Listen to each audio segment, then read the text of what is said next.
Ang motor. Bow. Dalawang gulong, wala ng tanong. Mabilis ang indayog, makinang tunog bubuyog. Pwedeng single, pwede ring tricycle. Sa tambutsong maingay, lumiligalig ang buhay. Malamang ito na ang mainam kung nais nating maging Vietnam. At kung titingnan ang kilos sila sa Maynila, mukhang hindi rin kailangan ng disiplina. Hoy, bawal na nakahubad dito. Bakit? Nakachug naman ako Hubad ba yan? Kung Porsche ang trip ng presidente, motor naman magnet ng aksidente. Mas masarap mag-drive pagduling, lalo na't lasing na lasing. Parang angkas lang si Taning. Sisingit na lang basta-basta, kala mo kung sino umasta. Tibay ng concrete barrier ay sinusubok, pero helmet naman pala ay bulok. Ang motor, magaan.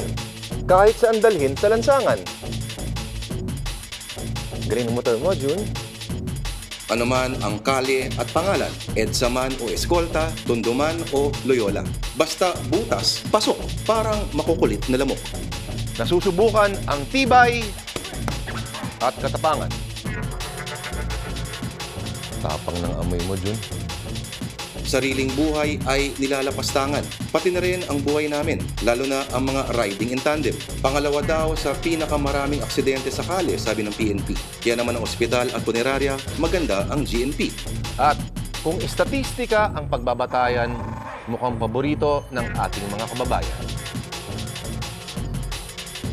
Hindi mo marunong. Kasi naman, mura na sa gasolina, tipid pa.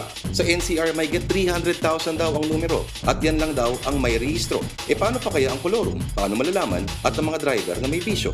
Walang masama sa sariling transportasyon, basta sa iyong kapwa, huwag ka lang konsumisyon.